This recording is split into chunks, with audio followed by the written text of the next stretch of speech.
Hello everybody and welcome to week 11 in a nutshell. This was a crazy week full of a lot of turnovers and a lot of injuries. We started off with Bengals versus Ravens.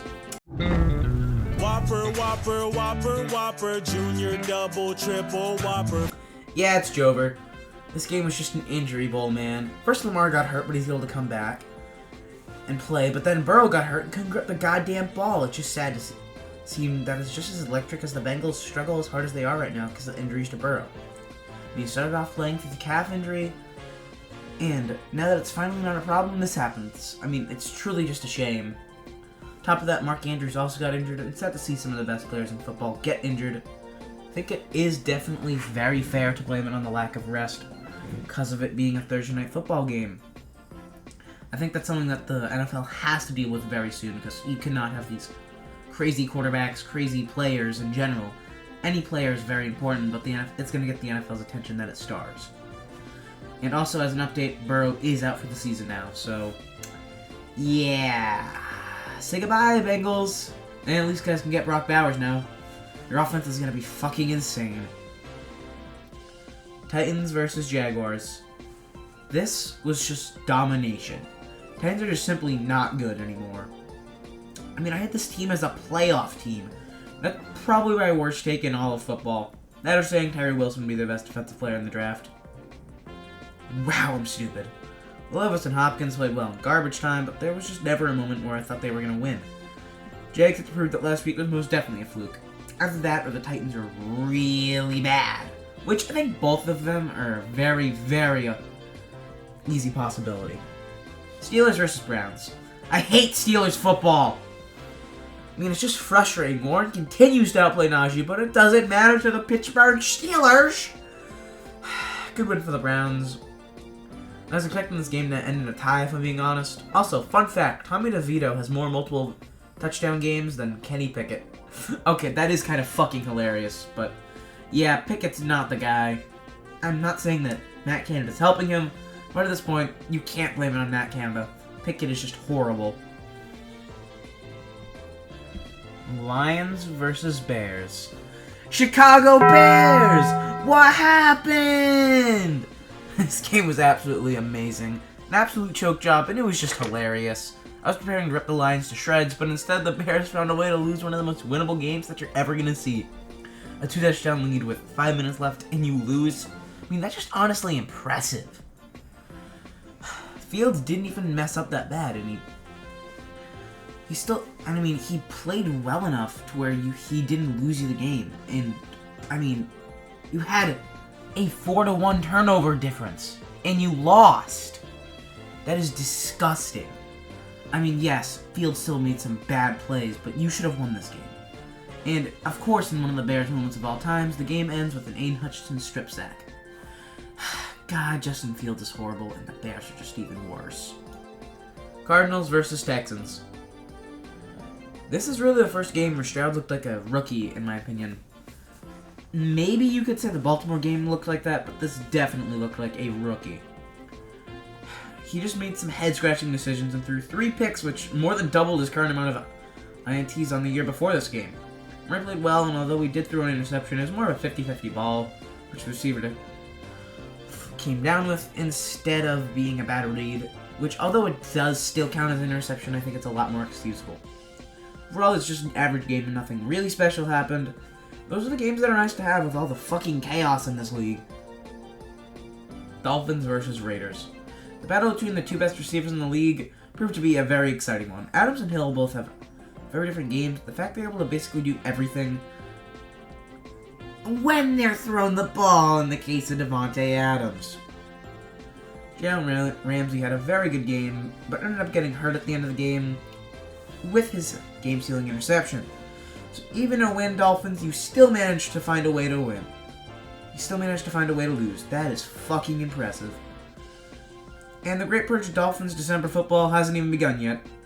As a Patriots fan, I'm preparing to grab my popcorn, baby, because there is absolutely nothing for me to be happy about right now. Well, yes, there is just one thing. Giants versus Commanders. I love you, Sam Howell. You being absolutely shit allow the G-Men to win, which just keeps the Patriots tank alive, man. Thank you, Sam Howell. Thank you, Ron Rivera. You guys are fucking legends. I mean, seriously, Washington. I know you're the definition of 7-10, but how the hell did you get swept by the fucking Giants? They're horrible. They had Tommy DeVito as their starting quarterback. I mean, that takes genuine work. Tommy DeVito cooked you guys. Just how? It's Tommy DeVito. Saquon took a while to get going, but once he started to get going, it was just impossible to start.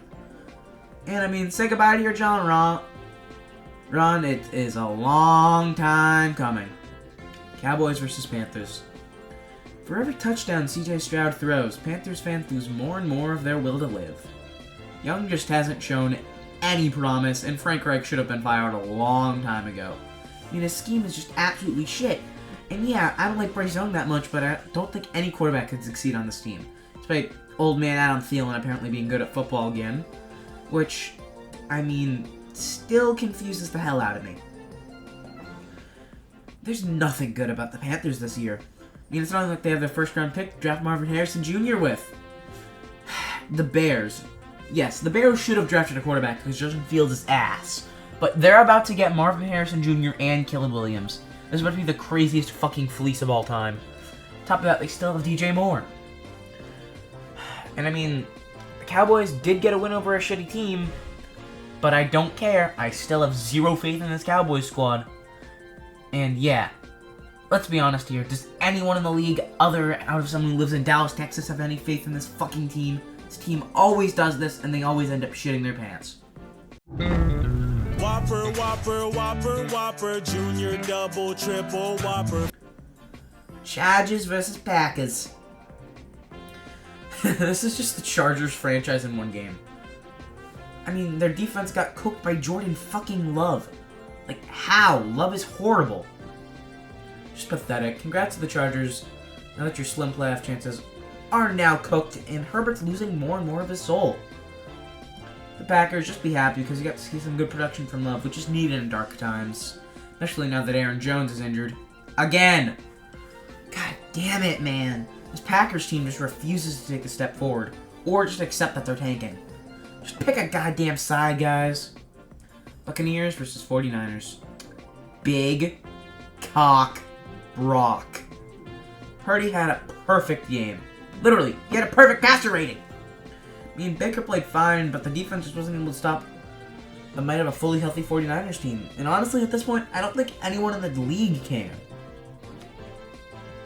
I mean, it was difficult for them to even run the ball, but it didn't matter. Tampa Bay's defense just couldn't stop the pass. Yes, they could shut down the best weapon in football, maybe outside of Tyreek Hill, but once again, it didn't matter. Big cock Brock is too powerful. So far in the first half. Oh, he's starting to dance. This has been a hot topic in Denver. His dance moves or lack thereof. Seahawks versus Rams. I don't care if he only threw for 3 yards. I just wanted to use the goddamn clip. I love Drew Lock. Bum-ass threw interception, which means that it was indeed important to the game. I actually can't believe the Rams got swept by the Seahawks. I can't believe the Rams swept the Seahawks. That was just hilarious. I mean, the Rams are just in purgatory as McVay waits for that Amazon money. With that, I mean, he'll do what Peterson and Peyton did, and he'll go back to coaching after learning that announcing fucking sucks. Bills versus Jets. I don't care about this game at all. Zach Wilson is horrible, and the Bills bounce back against a horrible team. I'm supposed to be surprised. Bills have to treat every game like the playoffs if they want to make the playoffs. That's how you know they're going to end up failing. Broncos versus Vikings. Okay, Wilson's back. 2 games in a row, and he started to flash back to his Seattle form. This team could actually be dangerous. Fucking hell, man. So they just beat the hottest team in the league, squashing their 5-game win streak. The defense played really well. And please, Broncos, don't win the Super Bowl. I don't want to have to dye my hair orange. Please return to being ass. This is not funny anymore. Like, please. It was funny when you beat the Chiefs, but please. Please. And for the Vikings, you lost a hard-fought battle, but you guys are still very much in the playoff hunt.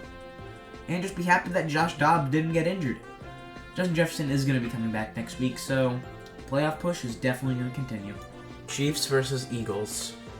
revenge. There's just nothing sweeter sometimes. Neither of the elite quarterbacks played that well, but Hurts in general had a very bad game, at least for his standards passing.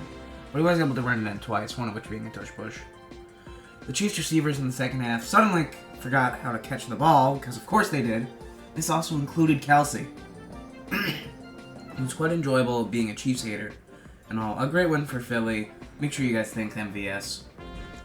And breaking news in NFL in a nutshell. Steelers have finally fired Matt Canada, and this is Pickett's time. Will he be an average to below average quarterback for the rest of his career, or is he finally going to break out? We're going to see. This is his test.